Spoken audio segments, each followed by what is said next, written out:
So the first affirmative defense I'm talking about is entrapment. And I have some notes here about examples where there would not be entrapment and examples of when there would be entrapment. And to paraphrase the New York penal law, the affirmative defense of entrapment basically requires the defendant to show two things if the defendant is going to prevail on the defense. And again, remember, to prevail on the affirmative defense of entrapment, the defendant has the burden to establish the defense by a preponderance of the evidence. The first thing the defendant is going to have to establish, and it's almost always going to be there, is that the police, or if you will, law enforcement, created the opportunity for the defendant to commit the crime. However, that's not enough.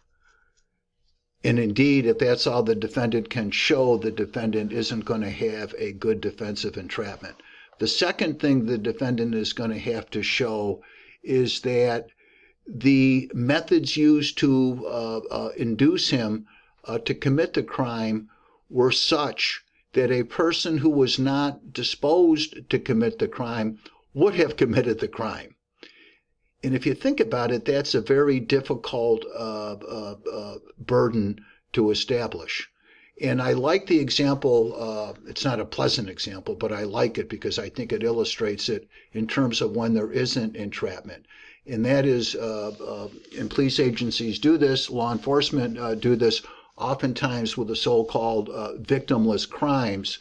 And I would put so-called because if we're talking about prostitution, I think that it's far from a victimless crime when we think of sex trafficking and those kinds of things.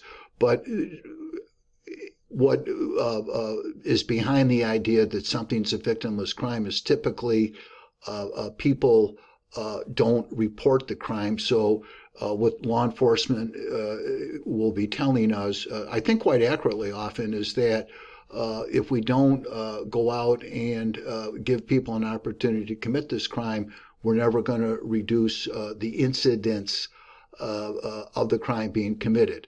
So what's happened often, and what is the example, is that there's a sting operation. An undercover police officer is a decoy. That officer is posing as a prostitute for the purpose of catching individuals who patronize prostitutes. And in that case, that type of case, the defendant, the person who approaches or even is approached by the decoy, is going to have a terribly hard time of establishing that if a person who wasn't disposed to commit the crime would have nevertheless committed it because of the opportunity, think about it. That's hardly ever going to work because, quite honestly, what most people do, and if I could be permitted a reference to gender, what most men are going to do if it's a female decoy is they're simply going to keep on moving. They're not going to be interested because most men are not interested as they drive about their business in having an interlude with a prostitute. So what the defendant is going to have to show, and just imagine you've got 12 people on a jury. The defendant is going to have to show that the opportunity that was presented to him was such that any man in his position would have committed that crime. And of course, you've got people on the jury saying, I wouldn't have committed that crime, or my spouse wouldn't have committed that crime, or my brother wouldn't have committed that crime, or my son wouldn't have committed that crime. I think you're catching the drift. So that's a good example of when there would not be entrapment. And again, to emphasize the point, entrapment is a difficult defense to establish. Don't worry about the subjective standard. It doesn't really, it's not something that we really have to consider. But I like the example of where there might be an entrapment, and that is that the police are trying to induce somebody to engage in a drug transaction, and they approach a person, and he tells the undercover person that he only uses drugs and he doesn't get involved in drug trafficking. And what then happens, though, the undercover agent really prevails on the person. He approaches the person every day for over a week, buys him meals, tries to talk him into the deal. The person refuses again and again, but is finally worn down with the offers of the money, plus an ounce of the drug in a hotel room for a week. And I agree that that would be entrapment, because the methods used to induce the defendant to commit the crime would be such that a person in the defendant's situation simply after a while could not overcome the inducement. It's not really duress, because there's been no force or threatened use of force. They just wore the person down. And I know once being involved in a case, it was in federal court, but it was the same kind of deal. There was a college kid, and he met this older guy at a bar, and they became friends in the style of people running into each other in a bar. And the older guy seemed to be kind of in some